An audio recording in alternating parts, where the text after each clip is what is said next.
Hello everyone, welcome to the मनोरल classes. मैं नरेश शर्मा आप सभी का स्वागत करता हूं इस स्पेशल सेशन में।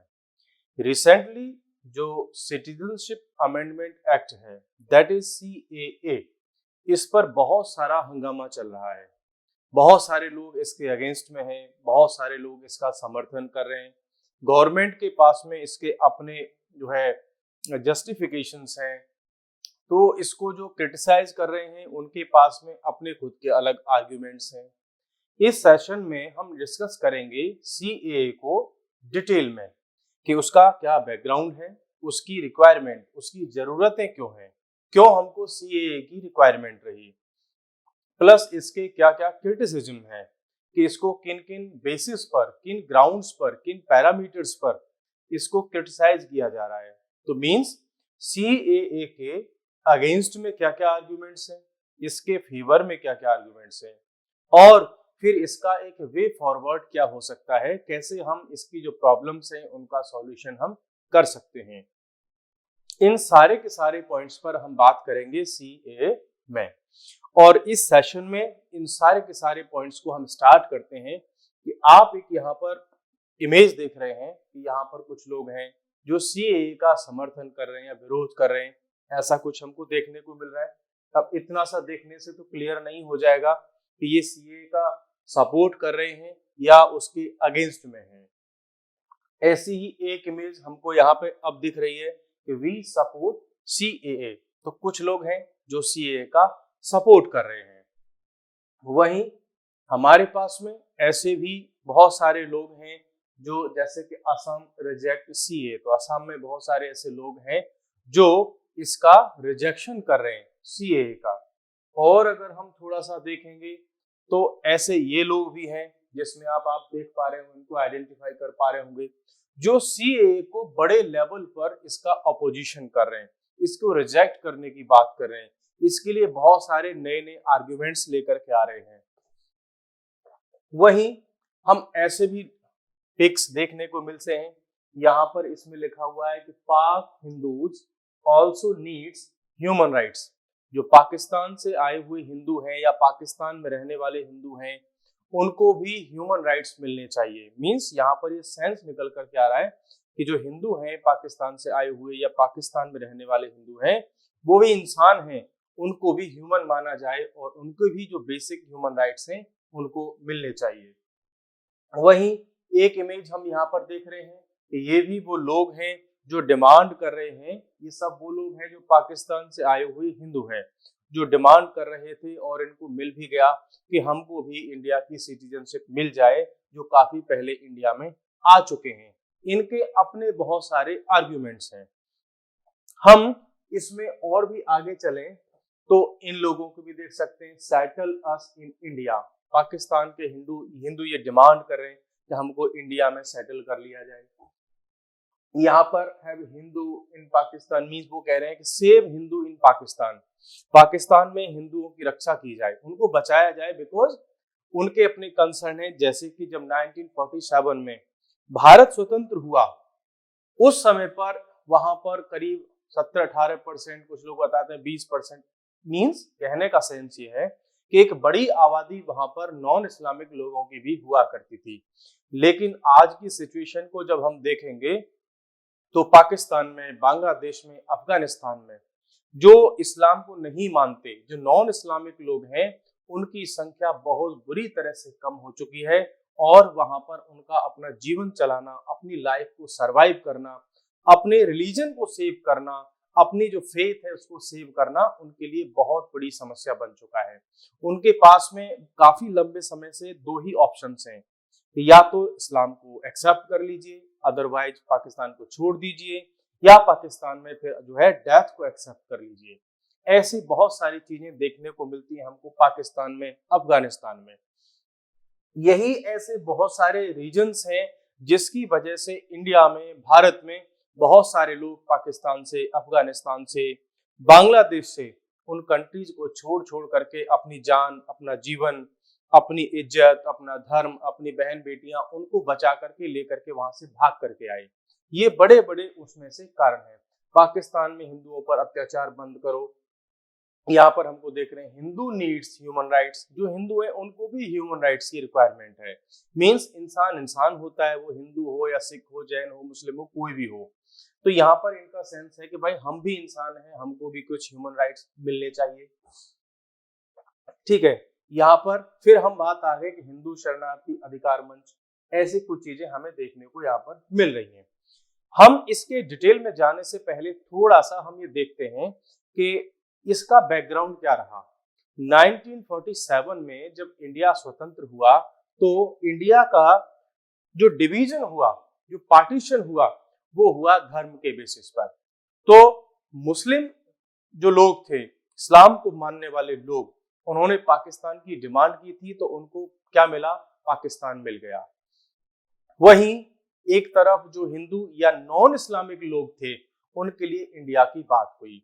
जहां एक तरफ पाकिस्तान, अफगानिस्तान और बांग्लादेश, इन्होंने अपने कंट्री को सेक्युलर नहीं बनाया और इनका स्टेट स्पॉन्सर्ड जो रिलीजन था वो रहा इस्लाम। और वहां पर काफी लंबे समय में, मींस 1947 से और अब तक की अगर हम बात करें, तो पाकिस्तान में जो थियोक्रेट्स हैं, जो रिलीजियस लीडर्स हैं, पूरा पाकिस्तान का सिस्टम, अफगानिस्तान का सिस्टम स्पेशली, वो सब उन्हीं के कंट्रोल में आ गए। मींस वहाँ के जो मौलाना हैं, मौलवी हैं, जो वहाँ के हाफिज हैं, वहाँ के जो काजी वगैरह हैं, उन्होंने वहाँ के पूरे पॉलिटिकल सिस्टम पर कंट्रोल कर लिया। जब इंडिया का पार्टीशन हुआ था तो उस समय शायद जिन्ना ने ये नहीं सोचा होगा कि आने वाले टाइम में यहाँ पर हिंदुओं के साथ या नॉन इस्लामिक लोगों के साथ में इतनी बड़ी समस्या उनके साथ में हो जाएगी कि उनको एक तरह से बिल्कुल खत्म कर दिया जाएगा। कहाँ 20% और कहाँ वो 1% भी वहां पर नहीं बचे। एक तरफ सरकार का कहना है या जो सीए के समर्थन में है, उनका कहना है कि जो 1947 में इंडिया का पार्टीशन हुआ, वहां से बहुत सारे हिंदू जो जान बचा करके इंडिया में सेटल होना चाहते थे, उनको ये पता नहीं था कि अगर हम पाकिस्तान छोड़ करके इंडिया नहीं गए तो हमारे साथ हमारी पूरी जनरेशन खत्म कर दी जाएंगी। तो इसके समर्थन वाले लोगों का ये कहना है कि एक्चुअल में 1947 में जो पार्टीशन हुआ, वो एक्चुअल में अब जाकर के कुछ लोगों को वो राइट्स मिल पाए।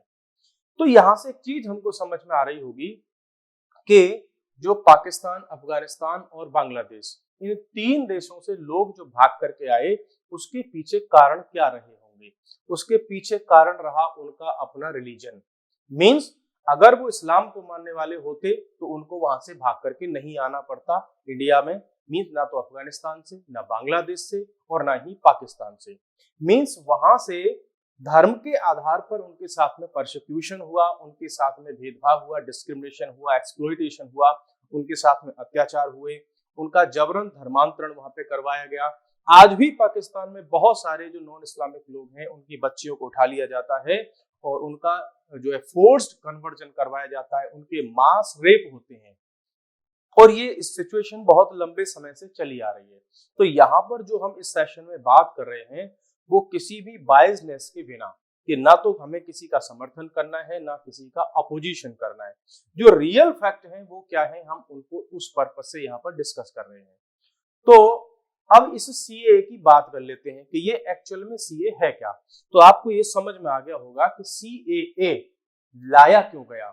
ठीक है, तो लाने का कारण क्या था? कारण ये था कि जो लोग 31 दिसंबर 2014 तक इंडिया में आ गए और काफी लंबे समय से वहां पर जो रह रहे हैं इंडिया में, उन लोगों को जो सिटीजनशिप की प्रोसेस है उसको थोड़ा इजी कर दिया गया। मींस ऐसा कुछ नहीं किया गया है सीएए में कि बांग्लादेश, अफगानिस्तान या पाकिस्तान से लोग बड़ी आसानी से आएंगे और आसानी से इंडिया की सिटीजनशिप ले लेंगे। ऐसा कोई कानून इसमें नहीं है, ऐसा कोई प्रोविजन नहीं है। इसमें सिंपल सी बात यह है कि इंडिया में जो सिटीजनशिप एक्ट 1955 हुआ करता था, उसमें कुछ चेंज किए गए हैं और कुछ आसान तरीके बता दिए गए कि इनको जो लोग 31 दिसंबर 2014 तक इंडिया में आ चुके थे उनके लिए, कि भाई अब यहाँ आ ही गए हो तो आपके लिए फिर ये तरीके हैं, इन मेथड्स के थ्रू आपको नागरिकता मिल जाएगी। मींस यहां से एक बात और क्लियर हो जाती है कि जो CAA है किसी की सिटीजनशिप लेने का लॉ नहीं है, ये सिटीजनशिप देने का कानून है। तो यहाँ से क्लियर हो गया कि इससे इंडिया के किसी भी लोग की सिटीजनशिप जाने वाली नहीं है, बट जो लोग वहां से केवल 3 कंट्री से जो भाग करके आए उनको मिलने वाली है क्या, सिटीजनशिप। उसके लिए उन्होंने स्पेशल रूल्स बनाए हैं, कुछ कमेटीज बनाई हैं, ऑफिसर्स को अपॉइंट किया है, वो सारे उन्होंने प्रोसीजर मेथड्स जो है डेवलप किए हैं। उन सब पर हम एक एक करके डिटेल में बात करेंगे, ठीक है। तो सबसे पहले हम देख लेते हैं कि इस सिटीजनशिप अमेंडमेंट एक्ट में ऐसा क्या हुआ है अभी कि 2019 में इसमें अमेंडमेंट हुए थे। जो 1955 का पहले से एक्ट था उसमें 2019 में अमेंडमेंट कर दिए इन्होंने, कुछ नए प्रोविजंस लेकर के आए और उस समय से लेकर के उस पर रूल्स फ्रेम हो रहे थे कि एक्चुअल में ऑन ग्राउंड उनको कैसे इंप्लीमेंट किया जाएगा। तो अभी रिसेंटली वो रूल्स पब्लिश कर दिए गए कि इस तरह से उनको क्या मिलेगी, नागरिकता मिलेगी। अब वो कैसे कैसे किसको मिलेगी, तो इन्होंने किसको रखा, एक तो रखा आपका सबसे पहले अगर हम बात करें तो हिंदू, मींस 3 कंट्री हैं, पाकिस्तान, अफगानिस्तान, बांग्लादेश।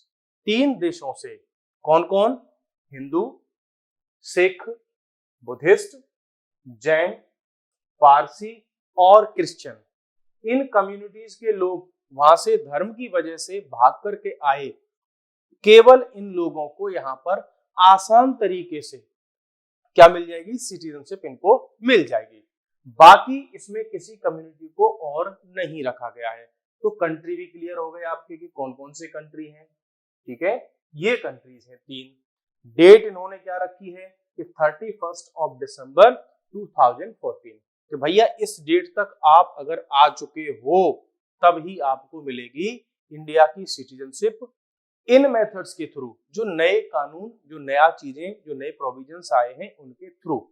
बाकी जो और जो लोग हैं उससे पहले आ गए, उसके बाद आए या उसके बाद आएंगे, उनके लिए अलग से प्रोविजंस हैं। तो एक बात यहाँ स्पष्ट हो जाती है कि इस CAA के थ्रू जो सिटीजनशिप मिलने वाली है वो केवल इन स्पेशल इन 6 कम्युनिटी के लोगों को मिल रही है और बाकी के जो लोग हैं जो और आएंगे बाद में उनके लिए अलग से लॉ है।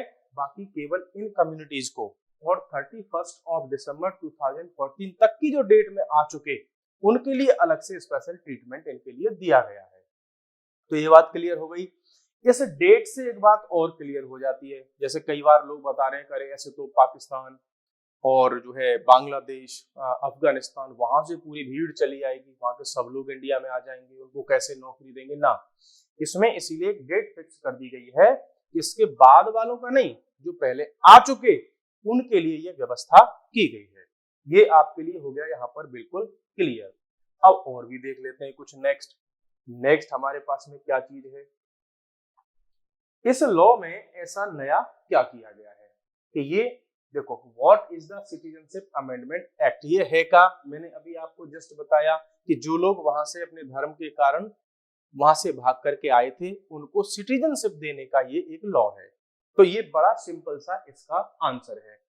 क्या ये सब लोगों को देगा नागरिकता, मींस पाकिस्तान के सब लोग इंडिया में आ जाएंगे? क्या अफगानिस्तान के सब लोग, बांग्लादेश यहाँ के सब लोग आ जाएंगे? नहीं, जो 31 दिसंबर 2014 तक आ चुके हैं और इन 6 कम्युनिटीज से बिलोंग करते हैं उन्हीं को ये सिटीजनशिप देगा एक विशेष मेथड के थ्रू। और हम इसमें अगर एक्स्ट्रा देखेंगे तो नेक्स्ट पॉइंट हमारे पास में आता है कि relaxation of naturalization process to acquire citizenship. इस लॉ के थ्रू रिलैक्सेशन दिया गया है, चीजों को आसान किया गया है। किस मैटर में? नेचुरलाइजेशन के मैटर में। नेचुरलाइजेशन कि भाई इंडिया में जो लोग, एक टाइम पीरियड होता है कि कोई भी व्यक्ति कहीं दूसरे देश से आकर के कम से कम इतने साल अगर भारत में रहेगा तब उसको नेचुरल प्रोसेस के थ्रू इंडिया की सिटीजनशिप मिल जाएगी। तो ये प्रोसेस इंडिया में है ऑलरेडी। तो इसमें ऐसा नया क्या कर दिया गया कि देखो, पहले जो लॉ था वो ये था कि यदि कोई व्यक्ति इंडिया की सिटीजनशिप लेना चाहता है और वो किसी दूसरे देश से आया है तो उसको मिनिमम 11 साल 11 ईयर्स इंडिया में रहना पड़ेगा, तब वो अप्लाई कर पाएगा सिटीजनशिप के लिए। तो इस सीए के थ्रू क्या कर दिया कि इस टाइम पीरियड को 11 की बजाय कर दिया गया 5 ईयर्स, कि भाई आप 11 ईयर्स नहीं 5 साल भी अगर कोई इंडिया में रहा है, स्पेशली ये जो 6 कम्युनिटी है, तो आप अप्लाई कर सकते हो किसके लिए, सिटीजनशिप के लिए। तो ये बात भी क्लियर हो गई कि आप केवल अप्लाई करने के लिए एलिजिबल हुए हो, इसका मतलब ये कतई नहीं है कि जिसको 5 साल हो गए अब उनको सबको होलसेल में सिटीजनशिप मिल जाएगी, नहीं, उसमें भी बहुत सारे लॉ हैं जिनको हम आगे डिस्कस करेंगे कि किसी को भी अचानक से अंधाधुंध सिटीजनशिप मिलने वाली नहीं है। अब नेक्स्ट प्रोविजन क्या किया है इसमें, exemption from criminal cases and deportation. होता क्या था कि जो लोग इलीगली इंडिया में घुस जाते थे तो उनको क्रिमिनल माना जाता था। क्यों? कि इंडिया का एक लॉ है, पासपोर्ट एक्ट, फॉरेनर्स एक्ट वगैरह, कि अगर कोई इंडिया में बिना पासपोर्ट के विदाउट लीगल डॉक्यूमेंट्स के अगर इंडिया में आ गया तो भाई वो क्रिमिनल है। क्यों? इंडिया के लॉ का उन्होंने वायलेशन किया है। लेकिन अभी इस सीएए के थ्रू क्या किया गया कि ये जो 6 कम्युनिटी के लोग इन 3 कंट्री से भाग करके आए तो इनको क्रिमिनल नहीं माना जाएगा, बिकॉज इनको क्या दे दी जाएगी, हम सिटीजनशिप देंगे इनको। अदरवाइज क्या हो रहा था कि इनको केवल क्रिमिनल मान रखा था और जेलों में बंद थे बहुत सारे लोग। जेल में बंद करोगे तो खाना तो गवर्नमेंट ही खिलाएगी। इंडिया के हम आप जैसे जो लोग हैं जो टैक्स पे करते हैं गवर्नमेंट को, उस पैसे से ही तो जेल में रोटियां मिलती हैं, तो हमारे भी ऊपर बर्डन है। भाई इंडिया में भी जो जेल में जो प्रिजनर्स की पॉपुलेशन है उसमें अराउंड 75% अंडर ट्रायल्स हैं, जिनका डिसीजन ही नहीं हुआ कि वो इनोसेंट है या क्रिमिनल है। और इंडिया की जो जेल्स हैं वो ओवरफिल्ड हैं, मींस अगर किसी जेल की कैपेसिटी है 100 तो उसमें रह रहे हैं लोग 118, 120, 150, इतनी भरी हुई है जेल्स। तो इसमें भी क्या किया गया है कि यहाँ से इनको एग्जम्पशन दिया गया कि अगर इंडिया में आप आ चुके हैं तो आपको क्रिमिनल मानने की बजाय आपको सिटीजनशिप की प्रोसेस में लेकर के आएंगे। Exceptions to the act. अब यहाँ एक बात अभी हमने कही कि इनको एक्सेप्शन मिल गया, क्रिमिनल नहीं मानेंगे, लेकिन उसमें एक्सेप्शन है कि अगर कोई भी लोग जो 2 कैटेगरीज में आते हैं, कौन कौन सी कैटेगरीज हैं, क्या क्या कैटेगरी है। नंबर 1 ऐसी कैटेगरी कि जो states protected by inner line permit, अगर कोई व्यक्ति पाकिस्तान, अफगानिस्तान या कहीं से भी आया और इनर लाइन परमिट वाले एरिया में रह रहा है तो उसको कानून माफ नहीं करेगा, इलीगली अगर वो वहां पे चला गया। फिर जो शेड्यूल्ड एरियाज हैं कॉन्स्टिट्यूशन की 6 वाले शेड्यूल में, अगर कोई जाकर के वहां रहने लग गया उसको भी कानून में एग्जम्पशन नहीं मिलेगा। थोड़ा सा जान लेते हैं कि ये इनर लाइन परमिट क्या है। इंडिया के ऐसे बहुत सारे स्टेट्स हैं, स्पेशली नॉर्थ ईस्ट वाले रीजन में, वहां पर क्या है कि बहुत सारी ट्राइबल पॉपुलेशन वहां पर है। अब वो ट्राइबल पॉपुलेशन क्या है, उनका अपना अलग कल्चर है, अपने उनके नॉर्म्स हैं, उनके बेसिक कुछ लॉज चलते हैं।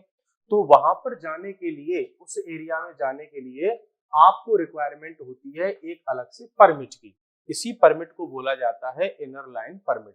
कि ज्यादा डीप उस जंगल वाले एरिया में अगर आप जाओगे तो आपको क्या लेना पड़ेगा, एक परमिट लेना पड़ेगा, इसी को बोलते हैं इनर लाइन परमिट। ऐसे कुछ रीजन्स आपको मिलते हैं असम, मेघालय, त्रिपुरा, मिजोरम, 4 स्टेट्स के अंदर में। और ये चारों स्टेट आते हैं 6ठे शेड्यूल में, जो 6ठी अनुसूची है, 6th शेड्यूल है, उसके अंदर आते हैं। तो कोई लोग अगर इसमें जाकर के इलीगली चला गया इस रीजन में, उसको लॉ क्या नहीं करेगा, एग्जम्पशन नहीं देगा। और ऐसा क्या हुआ है इस लॉ में, और इस लॉ में क्या हुआ है उसको भी देख लेते हैं कि नया पॉइंट हमारे पास। What are the provisions of the notified CAA rules. Because अभी हमने कहा कि 2019 में ही ये कानून बन चुका था, लेकिन इसके जो प्रोविजंस हैं, डिटेल्ड प्रोविजंस, वो बाद में आए। ठीक है, तो उसमें क्या क्या नया आया है। अब यहां से हम कोर उस लॉ में जा रहे हैं कि एक्चुअल में इस लॉ में क्या किया गया है। क्या है? Number 1, no requirement of valid passport. पहली सिचुएशन ये थी कि अगर कोई भी इंडिया में आ गया है तो भैया अपना पासपोर्ट आप दिखाइए, तब हम आपको इलीगल माइग्रेंट या इलीगल इंट्रूडर नहीं मानेंगे। तो अब इनके लिए जो अभी हम जो कम्युनिटीज की बात कर रहे हैं कि हिंदू, सिख, जैन, ईसाई, इनकी जो बात कर रहे हैं पाकिस्तान, अफगानिस्तान और बांग्लादेश से, तो इन पर पहले ये नियम लागू होता था कि भैया आप अगर पाकिस्तान, अफगानिस्तान, बांग्लादेश से भाग करके आए थे तो आप ये दिखाओ कि क्या तुम्हारे पास में कोई वैलिड पासपोर्ट है। अगर नहीं है तो फिर हम नहीं मानते थे। तो इस नए वाले सीएए में जो अभी अमेंडमेंट हुआ है उसमें क्या कहा, ठीक है आपके पास में अगर वैलिड पासपोर्ट नहीं है तब भी कोई बात नहीं है, आप कुछ और दिखा दो। ठीक है, तो एक तो ये जो वैलिड पासपोर्ट की रिक्वायरमेंट थी उसको इन्होंने चेंज कर दिया। और क्या किया, यहां पर हम एक आपको कंपैरिजन भी दिखा देते हैं कि पहले क्या लॉ था और अब नया क्या हुआ है। पहले जो लॉ था वो ये था कि applicant required all the mention documents, ये सारे डॉक्यूमेंट मांगती थी गवर्नमेंट अगर आपको सिटीजनशिप चाहिए तो। पुराने वाले रूल्स में क्या क्या था, a copy of valid foreign passport, आपको एक पासपोर्ट चाहिए होता था, या कोई एक वैलिड रेजिडेंशियल परमिट की रिक्वायरमेंट थी, एक बैंक चालान लगता था 1500 रुपए का, है ना, एक एफिडेविट की रिक्वायरमेंट थी जिसमें दो लोग आपको ये बताते थे आपके बारे में, हाँ जी हम इसको जानते हैं, बढ़िया आदमी, ठीक ठाक है और ये कोई क्रिमिनल वगैरह नहीं है। तो ऐसा होता था। दो न्यूज़पेपर की कटिंग मांगी जाती थी, उसमें ये देखा था जाता था कि इस आदमी ने डिमांड की है कि नहीं इंडिया की सिटीजनशिप की, और वो खबर न्यूज़पेपर में होनी चाहिए। ऐसी चीजों से ये बहुत सारे लॉ हुआ करते थे। इनको चेंज करके गवर्नमेंट ने क्या कर दिया है वो देख लेते हैं। Now any one of the mentioned document, एक पूरी 20 डॉक्यूमेंट की लिस्ट दी है इन्होंने कि सारे ना दे करके आपके पास कुछ तो होगा 20 में से, उन 20 में से आप कुछ दे दीजिए। वो पूरी लिस्ट उन्होंने बनाई है। एग्जाम्पल के लिए हम देख सकते हैं जैसे कि भाई आपके पास में बर्थ या एजुकेशनल इंस्टीट्यूशन का सर्टिफिकेट, भाई आप पाकिस्तान में थे, अफगानिस्तान में थे, बांग्लादेश में थे, तो वहां आपका जन्म हुआ होगा, कुछ पढ़ाई की होगी, कोई सर्टिफिकेट तो आपके पास में होगा वहां का, वो दिखा दो। कोई आइडेंटिटी प्रूफ दे दो किसी भी प्रकार का, कोई लाइसेंस दे दो, कोई सर्टिफिकेट दे दो, आप वहां रहते थे जिससे आइडेंटिफाई हो जाए कि आप उन 3 कंट्री से आए हो, अफगानिस्तान, पाकिस्तान, बांग्लादेश से। लैंड या टेनेंसी रिकॉर्ड, आप वहां कहीं रहते थे तो आपके पास कोई डॉक्यूमेंट होंगे आपकी किसी प्रॉपर्टी के। एनी अदर डॉक्यूमेंट, वहां की गवर्नमेंट ने आपको कोई भी डॉक्यूमेंट तो इश्यू किया होगा, आप कुछ वो दिखा दो। तो इस तरह से, और क्या देखो, any document that shows that either of the parents, या कोई ऐसा डॉक्यूमेंट जो ये प्रूफ करता हो कि आपका कोई पेरेंट, आपका कोई ग्रैंड पेरेंट, आपका कोई ग्रेट ग्रैंड पेरेंट, मैं सीधा सा इसको हिंदी में समझाऊं कि भैया आप अगर अफगानिस्तान, पाकिस्तान, बांग्लादेश से आ गए तो आपके पास अगर डॉक्यूमेंट नहीं है तो आप ये शो कर दो, आप ये प्रूफ कर दो कि आपके कोई पिताजी, माताजी, आपके दादा दादी, आपके दादा के दादा परदादा, उनमें से तो कोई वहां पर रहा होगा, उसका कोई डॉक्यूमेंट दिखा दो। तो इस तरह से उन्होंने बहुत सारे डॉक्यूमेंट की एक लिस्ट तैयार की है कि आप उस लिस्ट में से कुछ तो दिखा दो जिससे कि ये प्रूफ हो जाए कि आप लोग वहां से आए हो और आप जेन्युइन लोग हो, और प्लस इससे आपकी आइडेंटिटी हो जाए कि आप हिंदू ही हो। ऐसे भी कुछ document. No requirement of visa, पहले रिक्वायरमेंट हुआ करती थी वीजा की कि भैया वीजा दिखाओ, अगर आप इंडिया की सिटीजनशिप चाहते हो तो जहां से आए हो, तो जब इंडिया में एंट्री की होगी तो इंडियन गवर्नमेंट ने आपको वीजा दिया होगा। तो इस रिक्वायरमेंट को भी खत्म कर दिया कि जो 31 अक्टूबर तक आ चुके हैं अब उनको वीजा की जरूरत नहीं है, ये भी इन्होंने कर दिया। और फिर क्या बोला कि no requirement of certificate of 8th schedule language, पहले इंडिया की सिटीजनशिप प्राप्त करने के लिए एक सर्टिफिकेट की रिक्वायरमेंट होती थी जो ये कहता हो, सर्टिफिकेट से ये प्रूफ होता हो कि आपको इंडिया की जो 22 लैंग्वेज हैं, और ये 22 लैंग्वेज कहां पर लिखी हुई है, इंडियन कॉन्स्टिट्यूशन के 8th शेड्यूल में। तो यहाँ ये कह रहे हैं कि आपके पास में कोई ऐसा सर्टिफिकेट हो, पहले बात थी ऐसी, जो आपको ये प्रूफ करता हो कि आपको उनमें से 22 में से कोई भी लैंग्वेज आती हो। अब क्या कर दिया, बोला कोई बात नहीं, आपके सर्टिफिकेट की जरूरत नहीं है, आप उन 22 की 22 जो लैंग्वेज हैं इंडियन कॉन्स्टिट्यूशन के जो 8th शेड्यूल में है, उनमें से कोई आप बोल के दिखा दो, उसमें बात करके दिखा दो, सर्टिफिकेट की जरूरत नहीं है। मींस ऑन द स्पॉट जब इनका वो होगा, इंटरव्यू होगा, जब ये सिटीजनशिप का फॉर्म भरेंगे तो वहां पर बोलेंगे बताओ तुमको इनमें से कौन सी लैंग्वेज आती है, किसी में आप बात करके दिखा दो हमको। अगर वो बात कर रहा है, बोल पा रहा है, ठीक है, चलो लैंग्वेज की जो कंडीशन है वो फुलफिल हो गई। ठीक है, तो ये वाला भी काम इनका पूरा हो गया। फिर और क्या है नया, according to the new rule क्या कर दिया, अभी जो मैंने आपको बताया कि बोल के दिखा दो भैया कि तुमको ये लैंग्वेज आती है, तो ये वाली कंडीशन ये में ऐसे हो गई। Proof of entry into India before December 31, 2014। देखो इसी पर ज्यादा बचा हुआ है बवाल। बहुत सारे लोग पॉलिटिकल लीडर्स इस पर अफवाह फैला रहे हैं, क्यों? अपनी किसी एक पर्टिकुलर वोट बैंक को खुश करने के लिए, मिस इन्फॉर्मेशन फैलाने के लिए, या अपनी पॉलिटिकल फेवर करने के लिए। देखो इन्होंने क्या स्पष्ट कहा है इस लॉ में कि भैया आपको ये प्रूफ करना पड़ेगा कि आप 31 दिसंबर 2014 तक आ गए थे, उसके बाद आए हो तो आपको ये छूट नहीं मिलेंगी, पहले आ गए हो तो मिलेंगी। तो क्लियर है ना कि इससे आने वाले टाइम में सब किसी को सिटीजनशिप मुफ्त में नहीं बांट दी जाएगी कि बस गाजर मूली की तरह सिटीजन ना, ये केवल 31 दिसंबर 2014 तक के लिए है ये कानून। ठीक है, तो आपको प्रूफ करना पड़ेगा ये जो लोग वहां से आ गए कि भैया हम इस डेट से पहले आ गए थे। अब कैसे प्रूफ करोगे, इसके लिए तुम्हारे पास कुछ ना कुछ डॉक्यूमेंट होना चाहिए। तो और क्या है ऐसा नया इसमें, limited participation and powers of the state governments. अब देखो इस पर भी बड़ा अच्छा खासा लोगों ने हंगामा खड़ा किया। इसमें ऐसा नया क्या कि पहले क्या होता था कि सिटीजनशिप की जो प्रोसेस होती थी उसमें डिस्ट्रिक्ट मजिस्ट्रेट्स जो एसडीएम वगैरह होते थे वहां से एप्लीकेशन स्टार्ट होता था। और आपको पता होगा कि जो डिस्ट्रिक्ट मजिस्ट्रेट एसडीएम वगैरह होते हैं ये स्टेट गवर्नमेंट के अंदर में काम करते हैं, तो कंट्रोल उनका होता है। ठीक है, तो अब स्टेट में गवर्नमेंट डिफरेंट डिफरेंट पार्टीज की हो सकती है और वहां पर जरूरी नहीं कि केंद्र सरकार जैसा जैसा चाह रही है केवल उन्हीं लोगों को क्या मिलते सिटीजनशिप मिले या वैसे के वैसे वो लॉ एकदम इम्प्लीमेंट हो जाए। इस बार इन्होंने क्या किया है इस लॉ के लिए, इनको सिटीजनशिप के लिए कि जो स्टेट गवर्नमेंट हैं उनको बहुत ज्यादा पावर अब नहीं दी गई है, बिकॉज सिटीजनशिप जो है वो केंद्र सरकार का विषय है। आपको पता होगा कि जो टोटल हमारे जो इंडियन कॉन्स्टिट्यूशन में जो शेड्यूल्स हैं 7 शेड्यूल के अंदर में जो सब्जेक्ट्स हैं कि यूनियन लिस्ट, स्टेट लिस्ट और कॉन्करेंट लिस्ट, तो उसमें से सिटीजनशिप है वो आती है सेंट्रल गवर्नमेंट के जो है जुरिस्डिक्शन में। तो अब सिटीजनशिप का ये जो प्रोसेस हो रहा है सीएए के थ्रू, उसमें स्टेट गवर्नमेंट के ऑफिसर्स को बहुत ज्यादा इन्वॉल्व नहीं किया है। इसमें इन्होंने इन्वॉल्वमेंट रखा है किसका, सेंट्रल गवर्नमेंट के ऑफिसर्स का।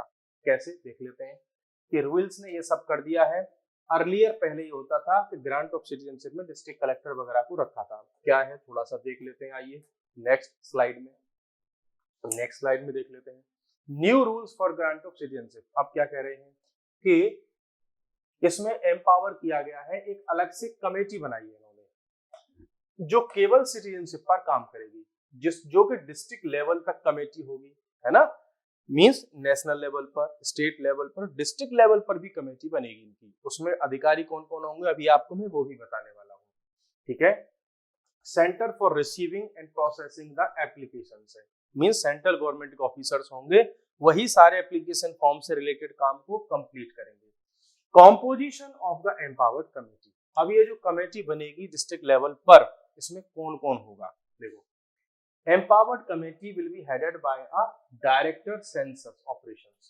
जो सेंसस जो किया जाता है, जनगणना जो की जाती है वो सेंट्रल गवर्नमेंट का इशू है, तो उसका जो डायरेक्टर होता है सेंसस का वो इस कमेटी का होगा चेयरमैन। ठीक है, अच्छा और क्या है, तो एक तो चेयरमैन हो गया, मेंबर कौन कौन होंगे, डेप्यूटी सेक्रेटरी और अबव ऑफिसर, कम से कम डेप्यूटी सेक्रेटरी रैंक का ऑफिसर होगा या उससे अब जो है ऑफिसर होगा सब्सिडरी इंटेलिजेंस ब्यूरो, मींस जो आईबी है इंटेलिजेंस ब्यूरो है इसके भी अधिकारी इसमें रहेंगे। मींस यहां से क्लियर होता है कि जब सिटीजनशिप किसी को दी जाएगी तो उनकी इंटेलिजेंस ब्यूरो इंक्वायरी भी करेगी। और फॉरेन रजिस्ट्रेशन जो ऑफिस होता है उसके भी ऑफिसर्स होंगे, state informatics officers of the NIC, आपने कई बार वेबसाइट्स पर देखा होगा लास्ट में ऐसे लिखा हुआ एनआईसी, तो ये एनआईसी सेंट्रल गवर्नमेंट की है। ठीक है, नेशनल इंफॉर्मेटिक्स सेंटर, इसके भी ऑफिसर्स होंगे इसमें। पोस्ट ऑफिस के जो पोस्ट मास्टर जनरल होते हैं उस स्टेट में, वो भी इसके मेंबर होंगे। तो ये उसके ऑफिसर होंगे जो मेन इसको लीड करेंगे। फिर इसमें कुछ और ऑफिसर होंगे जिनको इन्विटेशन दिया गया है, जो इनवाइटी ऑफिसर होंगे। स्टेट गवर्नमेंट का कोई प्रिंसिपल सेक्रेटरी, है ना, additional chief secretary home of the state और यूनियन टेरिटरी, ठीक है। रेलवे के ऑफिसर्स भी इसमें होंगे, जो डिविजनल लेवल पर रेलवे के ऑफिसर्स होते हैं वो भी इसमें शामिल होंगे। तो यहां से क्लियर दिख रहा है हमको कि इस कमेटी का सारा कंट्रोल है सेंट्रल गवर्नमेंट के हाथ में। जो स्टेट गवर्नमेंट है उनको बहुत ज्यादा पावर इसमें नहीं दी गई है, ठीक है। और देख लेते हैं, what are the arguments in favour of the citizenship amendment act 2019। अब देखो, हमने ये जान लिया कि इसमें नया क्या किया गया है, मींस नए प्रोविजंस में क्या क्या चीजें की गई हैं, उसका मैं आपको जस्ट समरी बताऊं तो ऐसा किया गया है कि जो रूल्स हैं उनको थोड़ा इजी कर दिया गया है कि ऑनलाइन एप्लीकेशन फाइल हो जाएगा, क्या क्या डॉक्यूमेंट्स की लिस्ट होगी, वो सब इसमें इजी कर दिए गए हैं, ठीक है। अब हम बात आते हैं इस पर कि भाई अगर ये सीए आया है तो ये क्या अच्छा है और क्या बुरा है। उन दोनों ही बातों जो है एस्पेक्ट्स पर हम बात कर लेते हैं। पहले बात कर देते हैं कि इन फेवर कि सीए जो आया है जिसमें मुस्लिम्स को छोड़ करके बाकी सबको ये वाला रूल मिला है, तो ये क्या इसमें अच्छा है और क्या बुरा है। बिकॉज इसमें बहुत सारे लोग ये कह रहे हैं कि भाई इसमें केवल मुस्लिम्स को क्यों छोड़ दिया, तो उस पॉइंट पर भी हम आएंगे। फिलहाल देख लेते हैं कि इस लॉ में अच्छा क्या है, इसके फेवर में क्या क्या आर्गुमेंट हो सकते हैं। फेवर में जो आर्गुमेंट हो सकते हैं उनको भी देख लेते हैं। पहला कि डिग्निफाइड लाइफ फॉर रिफ्यूजीज। अब जो वर्षों से इंडिया में आकर के रह रहे हैं, रिफ्यूजी बन करके रह रहे हैं, सड़कों पर अपना जीवन जी रहे हैं और उनके पास ना कोई बेसिक राइट्स हैं, ना स्कूल में बच्चों की एजुकेशन के राइट्स हैं, ना एम्प्लॉयमेंट से रिलेटेड कोई राइट्स है, ना उनके पास में आधार कार्ड है, ना उनके पास में राशन कार्ड है, कोई एम्प्लॉयमेंट नहीं मिल सकता उनको, गवर्नमेंट जॉब नहीं मिल सकती, लेकिन इंडिया में तो रह रहे हैं, वो बहुत वर्षों से रह रहे हैं। और क्यों रह रहे हैं वो इंडिया में, क्यों? बिकॉज वो किसी इन 6 रिलीजन को मानते हैं। मींस अगर वो इस्लाम को मान रहे होते तो उनको यहाँ भाग करके नहीं आना पड़ता। तो ये रिफ्यूजी क्यों बने? क्योंकि ये मुस्लिम्स नहीं थे, ठीक है। तो क्या इस बात की इनको हमेशा सजा मिलती रहे कि आप मुस्लिम्स नहीं हैं पाकिस्तान, अफगानिस्तान और बांग्लादेश में? अगर वहां पर ये उस रिलीजन को एक्सेप्ट कर लेते तो आज इनके साथ में सिचुएशन नहीं होती, तो मींस इनको भागना पड़ा। तो अब इन लोगों को एक डिग्निफाइड लाइफ मिल जाएगी, एक नया जीवन इनको मिल जाएगा। प्रोटेक्शन ऑफ राइट्स, इनके जो अपने बेसिक राइट्स हैं वो भी इनकी प्रोटेक्ट हो जाएंगे, जैसे कि इनकी अपनी रिलीजियस आइडेंटिटी, इनकी कल्चरल आइडेंटिटी, इनकी लैंग्वेज, इनकी सोशल आइडेंटिटी अब ये खुल करके बता पाएंगे, जहां पाकिस्तान, अफगानिस्तान, बांग्लादेश में ये लोग बता नहीं सकते थे कि हम जो है सिख हैं कि ईसाई हैं कि जैन हैं या बौद्ध हैं या हिंदू हैं या पारसी हैं। मीन्स ऐसा अगर हम कुछ भी हैं तो वहां पर ये खुल करके नहीं बोल सकते। क्यों? क्योंकि फिर इनके साथ में एक्सप्लॉयटेशन होता है, मारकाट कर दी जाती है। तो अब इंडिया में जब इनको सिटीजनशिप मिल जाएगी तो ये खुल करके बोल पाएंगे कि हाँ, हम हिंदू, सिख, जैन, ईसाई, बौद्ध जो भी हैं वो हम ये हैं, तो खुल करके बता पाएंगे, इनको अपनी आइडेंटिटी मिल जाएगी। Relief to victims of partition, देखो 1947 में जो पार्टीशन हुआ उसके ही तो मारे हुए ये लोग हैं कि पार्टीशन हुआ रिलीजन के नाम पर। इनकी गलती क्या थी? इनके पेरेंट्स की, इनके जो दादा परदादा रहे होंगे उनकी गलती ये थी, उन्होंने मान लिया कि पाकिस्तान में, अफगानिस्तान में हम भी सुरक्षित रह सकते हैं। जैसे इंडिया में यहाँ मुस्लिम्स बड़ी प्रेम से, बहुत बढ़िया से रहते हैं। इंडिया में जो मुस्लिम्स हैं वो प्रेसिडेंट भी बनते हैं, है ना, बड़े मीन्स जजेस भी बनते हैं, चीफ जस्टिस भी बनते हैं, एयरफोर्स में, नेवी में, आर्मी में, आईएएस, आईपीएस सारे पोस्ट पर हैं मुस्लिम्स। लेकिन इन लोगों के साथ क्या हुआ कि ये जब पाकिस्तान में रह गए तो इनको ये सारी की चीजें वहां पर नहीं मिली, और वहां तो असल में इनके साथ में जो इनजस्टिस हुआ वो किस वजह से हुआ? पार्टीशन की वजह से। मींस अगर इंडिया का पार्टीशन नहीं हुआ होता तो इनके साथ में प्रॉब्लम ही नहीं थी। तो पार्टीशन के मारे जो ये लोग हैं इनको भी क्या मिल जाएगी? थोड़ी रिलीफ मिल जाएगी, ठीक है। तो ये और एक जो है फेवर में आर्गुमेंट हो गया। और ये लोग पाकिस्तान, बांग्लादेश, अफगानिस्तान की जो थियोक्रेटिक स्टेट्स हैं, मींस वहां पर इस्लामिक रिपब्लिक्स में मींस इस्लाम को मानना कंपलसरी जैसा कुछ कुछ होता है, भले ही लॉ में ना हो लेकिन बैकग्राउंड में तो यही होता है। जैसे अफगानिस्तान में आप चले जाओ, वहां बाकी सब कुछ जितनी भी बौद्ध की मूर्तियां थी सबको तोड़ दिया गया, ठीक है। पाकिस्तान में जो बहुत सारे मंदिर वगैरह जो भी थे नॉन इस्लामिक रिलीजियस जो जो मींस स्पेस थे सबको तोड़ दिया गया, ठीक है, खत्म कर दिया गया उनको। तो इन लोगों को क्या मिल जाएगी, थोड़ी सी रिलीफ मिल जाएगी इनको कि हाँ भाई ये भी इंसानों की तरह ठीक से रह पाएंगे। What are the arguments against the Citizenship Amendment Act 2019? ये तो हमने फेवर की बात की, लेकिन कुछ अगेंस्ट में भी इसके आर्ग्यूमेंट्स हैं। क्या क्या ऑब्जेक्शन हो सकते हैं? Against the right to equality, भाई इंडियन कॉन्स्टिट्यूशन ये कहता है कि सबको हम इक्वल राइट्स देंगे और किसी के साथ में रिलीजन के बेसिस पर क्या नहीं करेंगे, भेदभाव नहीं करेंगे। लेकिन ये सीए तो कर रहा है, बिकॉज कुछ रिलीजन वालों को दे रहा है, कुछ को नहीं दे रहा है। तो ये किसके अगेंस्ट में आर्ग्यूमेंट है? लेकिन यहीं पर एक एंटी आर्ग्यूमेंट भी लोग देते हैं कि भाई जो इंडियन कॉन्स्टिट्यूशन है उसमें रिलीजन के बेसिस पर जो डिस्क्रिमिनेशन की बात होती है या इक्वलिटी बिफोर लॉ की जो बात होती है आर्टिकल 14, उसमें कुछ चीजें ये भी शामिल होती है कि वो इंडिया के लोगों के लिए ना कि बाहर के लोगों के लिए, ठीक है। फिर क्या है? Violation of secularism. इंडिया का कॉन्स्टिट्यूशन, इंडिया का पूरा लॉ कैसा है? सेक्युलर है। तो अगर आप मुस्लिम्स को इसमें नहीं दे रहे हो तो आप सेक्युलरिज्म का वायलेशन कर रहे हो। मींस रिलीजन के बेसिस पर आप किसी को तो दे रहे हो और किसी को नहीं दे रहे हो। तो एक आर्गुमेंट हमारे पास में ये होता है इसके अगेंस्ट में। और क्या आर्गुमेंट होता है? और आर्गुमेंट हमारे पास में होता है कि डिस्क्रिमिनेटेड टुवर्ड्स मुस्लिम, कि बाकी कुछ नहीं, केवल मुस्लिम के साथ में क्या कर रहा है? ये डिस्क्रिमिनेशन कर रहा है। भाई जब इतनी कम्युनिटी को दिया तो उनको भी दे देते। तो यहीं पर फिर लोगों का ये मानना है कि अगर हम इस तरीके से देंगे तो हमने यहाँ पर जो नागरिकता दी है वो उन लोगों को दी है जो रिफ्यूजी थे, वहां से धर्म की वजह से भाग करके आए थे। तो मुस्लिम्स तो धर्म की वजह से भाग करके नहीं आए, तो वहां तो उनके ऊपर ऐसा कोई प्रेशर नहीं था कि आप जो है मुस्लिम है इसलिए यहाँ से भागना पड़ेगा। लेकिन जो बाकी 6 कम्युनिटी है जिनको दिया जा रहा है वो तो इसी वजह से भाग करके आए कि आप मुस्लिम नहीं है इसलिए फिर आपके साथ में अत्याचार होगा। तो यहाँ पर एक आर्गुमेंट ये भी दिया जाता है। और क्या आर्गुमेंट है हमारे पास में? Exclusion of other persecuted minority groups. तो यहाँ पर एक आर्गुमेंट ये भी आता है कि ठीक है भाई वहां पर मुसलमानों के साथ में एक्सप्लोइटेशन नहीं होता, लेकिन पाकिस्तान, अफगानिस्तान और आपका ये जो बांग्लादेश, इसमें मुस्लिम्स के अंदर भी जो 72 फिरके हैं उनमें भी आपस में उनके साथ में एक्सप्लोइटेशन होता है। जैसे कि हमको एग्जांपल देते हैं कि श्रीलंका, जैसे हम श्रीलंका का एग्जांपल ले लें तो भैया श्रीलंका में जो हिंदू हैं, तमिल हिंदू, उनके साथ में वहां पर ये स्थिति हो रही है। दूसरा, रोहिंग्या जो आ रहे हैं वहां से म्यांमार से, फिर तो उनको भी दो आप, वो भी धर्म की वजह से भाग करके आ रहे हैं। माइनॉरिटी मुस्लिम सेक्ट्स, मींस मुस्लिम्स के अंदर भी बहुत सारे ऐसे सेक्ट, जैसे अभी कहा मैंने 72 फिरके, जिसमें शेख हो गए, सैयद हो गए, बरेलवी हो गए, पठान हो गए, अहले हदीस हो गए, है ना, सुन्नी हो गए, शिया हो गए, कुरैशी हो गए, बहुत सारे उसमें हैं। तो भैया उनके साथ में भी डिस्क्रिमिनेशन हो रहा है। जैसे उनमें अहमदिया कम्युनिटी हो गई, जो पाकिस्तान में अहमदिया मुस्लिम्स हैं उनको तो वहां पर ऐसे समझ लो बिल्कुल बहुत बुरी तरह से उनके साथ में एक्सप्लॉइटेशन होता है। और कौन हो गई? हजारा कम्युनिटी हो गई पाकिस्तान में, अफगानिस्तान में, इनके साथ में भी वहां पर अत्याचार होते हैं। तो भैया फिर इनको भी दो। तो एक आर्गुमेंट ये हो गया।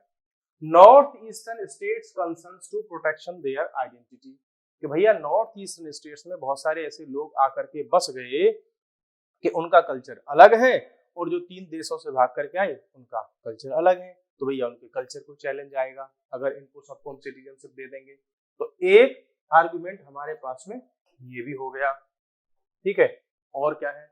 Violation of Assam accord. एक असम अकॉर्ड साइन हुआ था और उसमें डेट रखी गई थी 31 दिसंबर टू, ये जो 1971 में रखा गया था उसका टाइम, मार्च 25, 1971। असम अकॉर्ड में ये मींस प्रोविजन था कि जो लोग 1971 25 मार्च तक आ गए हैं उनको दे देंगे हम। लेकिन भैया आपने क्या कर दिया कि इस अकॉर्ड को चेंज करके 2014 की डेट आपने बढ़ा दी उसको। तो एक जो है ये भी इनका अपना कंसर्न है।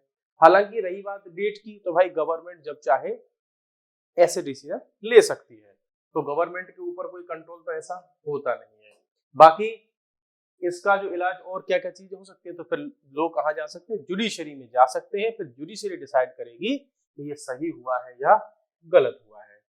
What is the way forward. अब भाई जो अगेंस्ट में आर्ग्यूमेंट्स हैं, इनका सॉल्यूशन क्या हो सकता है, उस पर बात कर लेते हैं। पहला कि allay the fears of Muslim community, कि भाई मुस्लिम कम्युनिटी के लोगों को ये लग रहा है कि उनकी नागरिकता चली जाएगी, तो गवर्नमेंट भाई उनके इस डर को जो है क्या करे, खत्म करे, उनको समझाए न्यूज़पेपर्स के मीडियम से, टेलीविजन के थ्रू, बुक्स के थ्रू, मैगजीन्स के थ्रू, अपने जो है कॉन्फ्रेंसेस करके, है ना, लोगों के थ्रू, तो उस डर को खत्म किया जाए। हालांकि गवर्नमेंट इस पर बहुत बार अपने बयान दे चुकी है, प्रयास वो लोग कर रहे हैं, इससे किसी की सिटीजनशिप नहीं जा रही। Supreme court verdict and constitutionality of the act, means supreme court भी क्या करे, जल्दी से अपना डिसीजन दे दे कि भाई जो सीएए है ये लीगल है कि इलीगल है। जैसे कि 370 पर उन्होंने डिसाइड कर दिया, मंदिर पर डिसाइड कर दिया, ऐसे इसको भी डिसाइड कर दो फटाफट से, तो जो सारा कंफ्यूजन है वो दूर हो जाए, है ना। एक ये सॉल्यूशन हो गया। और क्या है, assurance to international community and neighbouring country, जो हमारे पड़ोसी देश हैं, इंटरनेशनल कम्युनिटी है, उनको भी हम ये विश्वास दिलाएं कि देखो भाई हमारा इंटरनल मैटर है, या किसी की नागरिकता नहीं जा रही इससे, और हम केवल कुछ लोगों को यहाँ पर रिलीफ दे रहे हैं, तो हम ऐसा इंटरनेशनल कम्युनिटी में मैसेज भेज सकते हैं। Inclusion of other persecuted minorities, एक ऑप्शन ये भी हो सकता है कि भाई वहां पर जो और भी कुछ लोग हैं जहां उनके साथ में धर्म के आधार पर परसिक्यूशन हुआ, जैसे हजारा हो गए, इधर रोहिंग्या हो गए, और जो है आपका अहमदिया मुस्लिम्स हो गए पाकिस्तान में, हजारा हो गए पाकिस्तान में, अफगानिस्तान में भी और भी बहुत सारी माइनॉरिटी हैं इस्लाम के अंदर ही अंदर, तो उनको भी हम कुछ जो है सिटीजनशिप में इसमें शामिल कर लें, तो ये भी एक सजेशन हो सकता है, ठीक है, सॉल्यूशन हो सकता है। और क्या कि फेडरल कोऑपरेशन, एक ये पॉइंट भी हो सकता है कि जो स्टेट गवर्नमेंट है वो केंद्र सरकार के साथ में कोऑपरेशन करें, और जो सेंट्रल गवर्नमेंट है वो भी स्टेट्स के साथ में कोऑपरेशन करे और इसका कोई अच्छा सा सॉल्यूशन निकाले। मींस इश्यूज ऐसे ना हो कि सेंट्रल गवर्नमेंट और स्टेट गवर्नमेंट आमने सामने आ जाए, मींस वो कंपटीशन की फीलिंग में आ जाए, उनको आना होगा कोऑपरेशन की फीलिंग में, तब इस समस्या का इलाज होगा। ठीक है, तो इस सेशन में हमने जाना कि सीए है क्या, है ना, इसकी रिक्वायरमेंट क्यों थी, बैकग्राउंड की क्या सिचुएशन थी, 1947 में ऐसा क्या हुआ, क्यों इन लोगों को वहां से भाग के आना पड़ा, इस एक्ट में ऐसा नया क्या किया गया है, क्या इससे किसी की सिटीजनशिप जाएगी, बिल्कुल नहीं जाएगी, ये सिटीजनशिप देने का कानून है, लेने का कानून नहीं है, 6 कम्युनिटीज वहां से जो आ रही हैं उन्हीं के लिए रखा गया है, अफगानिस्तान, पाकिस्तान, बांग्लादेश, है ना, और क्या क्या इसके अगेंस्ट में आर्ग्यूमेंट्स थे, क्या इसके फेवर में आर्ग्यूमेंट्स थे, उन सबको भी हमने यहाँ पर डिस्कस कर दिया। ठीक है, अब हमारे पास में पॉइंट आता है कि इतना सब कुछ जानने के बाद do not share any miss information. तो हमको ऐसी सिचुएशन में जब भी नए लॉ आते हैं जिससे सोसाइटी में आपस में क्लैशेस हो सकते हैं, दुश्मनी बढ़ सकती है, एनिमिटी बढ़ सकती है, ऐसी किसी भी इंफॉर्मेशन को हमको सोशल मीडिया पर शेयर नहीं करना है। ठीक है, be the responsible human being, तो भाई एक अच्छे जिम्मेदार इंसान बनो, एक रिस्पॉन्सिबल, एक अच्छे इंडिया के सिटीजन बनो, जो कि हमको गुड सिटीजन बनना होगा, है ना। तो जो अच्छी इंफॉर्मेशन है जिससे सोसाइटी में नफरत ना फैले, सोसाइटी में अच्छी न्यूज जाए, एक सही बात सोसाइटी के अंदर जाए, जिससे कि कोई दंगा ना भड़के, कोई ऐसी मिस इन्फॉर्मेशन ना जाए, लोगों में नफरत ना फैले, तो ऐसी इंफॉर्मेशन को शेयर करें। तो उसके लिए आप इस वीडियो को शेयर कर सकते हैं कि जिन लोगों को कंफ्यूजन थी, बहुत सारे लोग कंफ्यूज हैं कि हमारी सिटीजनशिप चली जाएगी, नहीं, ऐसा कुछ नहीं है। इस वीडियो को आप शेयर कर सकते हैं अगर आपको अच्छा लगा तो इस सेशन को हम यहीं पे एंड करते हैं। एक नए और एक अच्छे से टॉपिक के साथ में हम फिर से आपसे मुलाकात करेंगे। आप भी किसी ऐसे टॉपिक को हमको सजेस्ट कर सकते हैं कि इस टॉपिक पर हमको डिटेल में डिस्कशन चाहिए, तो उन टॉपिक्स को भी हम इंक्लूड करेंगे और आपका उसमें नाम भी हम देंगे कि ये टॉपिक की डिमांड इस स्टूडेंट की थी या इस व्यूअर की थी, वो भी हम इसमें इंक्लूड करेंगे। तो guys, thank you very much for watching, good bye.